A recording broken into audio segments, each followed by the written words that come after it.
హాస్పిటల్లో ఉన్నప్పుడు మేడం గారికి మేము స్టేట్మెంట్ ఇచ్చామండి. తర్వాత ఈరోజు మళ్ళీ స్టేట్మెంట్ తీసుకున్నారండి. మా అమ్మని మా అక్కనే నన్ను రమ్మంటే మేము స్టేట్మెంట్ ఇచ్చి ఇంకా ఇంటికి వెళ్తున్నామండి. ఏమన్నారంటున్నారు ఆయన సార్ వాళ్ళు ఏమన్నారు? సాయంత్రం రామ్మ అన్నారు మేడం గారు. ఎఫ్ఐఆర్ అవ్వలేదండి. ఇంకా వాళ్ళు ఏం చేస్తున్నారంటే దీనికోసం లాయర్లు ఏం చేస్తున్నారంటే దీన్ని ఈ కేసు నుంచి తప్పించుకోవాలి, లేకపోతే ఇది బయటపడింది, ఈ కేసులో మనమందరూ ఇరుక్కుంటామనే భయంతో ఏం చేస్తున్నారంటే మా వాడకట్లో ఉన్న ప్రతి వాళ్ళని అసలు ఈ కేసు సంబంధించి లేని వాళ్ళందరినీ తీసుకొచ్చి వాళ్ళ స్టేట్మెంట్లు తర్వాత వాళ్ళ సాక్ష్యాలు తీసుకుని వాళ్ళందరినీ పోగేసుకుని వస్తున్నారండి. డబ్బులు ఇచ్చి పెద్దవాళ్ళు దీని వెనకాల ఎవరో పెద్ద వర్గాల వాళ్ళు ఉన్నారండి. అవి నాకు ఇంకా కన్ఫర్మేషన్ అవ్వలేదండి.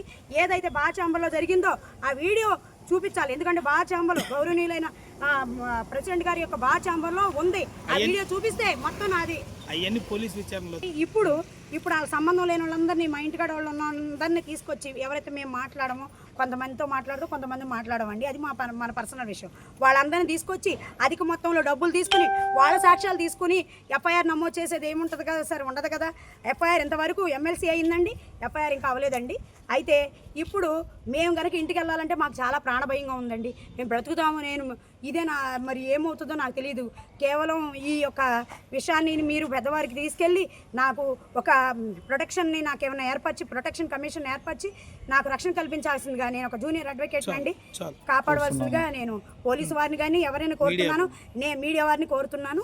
అంతేగాని ఎవరి మీద నన్ను నేను రక్షించుకోవడానికి తప్ప ఎవరి మీద వ్యతిరేకంగా ఈ వీడియో కాదండి. దయచేసి నన్ను రక్షించవలసిందిగా కోరుతున్నాను. Okay, 1 2 3 start. నా పేరు తుమ్మూరు మణిప్రియ అండి. నేను జూనియర్ అడ్వకేటు. గత 17వ తారీఖు నుంచి గత 17వ తారీఖు కోర్టులో నాకు సీనియర్ అడ్వకేట్ల దాడి జరిగిందని చెప్పేసి నేను పోలీస్ స్టేషన్లో కంప్లైంట్ ఇస్తే తీసుకోపోగా నేను నిరసనకి ఎదిగానండి. 110లో దాదాపు 5 గంటల సేపు నేను నిలబడ్డాను. అయినా కానీ ఇప్పటివరకు ఎఫ్ఐఆర్ అవ్వలేదు. దాన్ని ఇంకా ప్రైమరీ ఎంక్వైరీ అని ఇంకా ఆపుతూనే ఉన్నారు.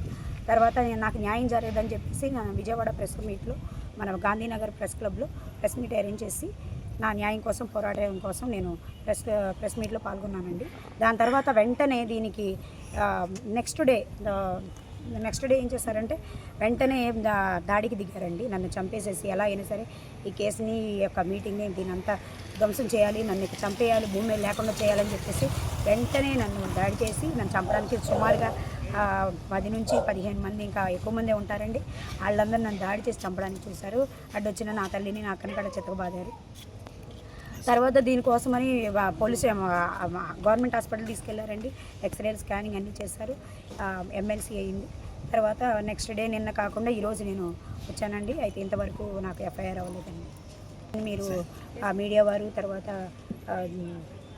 పోలీసు వారు పరిగణలోకి తీసుకొని నాకు న్యాయం చేసి రక్షణ కల్పించి అలాగే నాకు ప్రొటెక్షన్ కమిషన్ వేసి ఒక గన్మ్యాన్ కానీ లేకపోతే ఒక ప్రొటెక్షన్ ఏమైనా ఇవ్వాలని నేను కోరుకుంటున్నాను.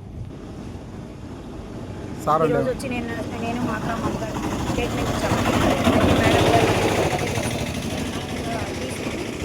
సాయంత్రం రామ్మ అని అన్నారు. ఈ లోపల మేము స్టేట్మెంట్కి ఇచ్చే లోపల ఇక్కడే 20-30 మంది ఎక్కడక్కడ ఉండి జనం సుమారుగా 15 మంది ఉండి వాళ్ళు అసలు ఈ కేసుకి ఏ సంబంధం లేని వాళ్ళందరూ కూడా వచ్చి వాళ్ళు మా మీద వచ్చి ఇక్కడికి వచ్చి దౌర్జన్యం చేస్తున్నారండి.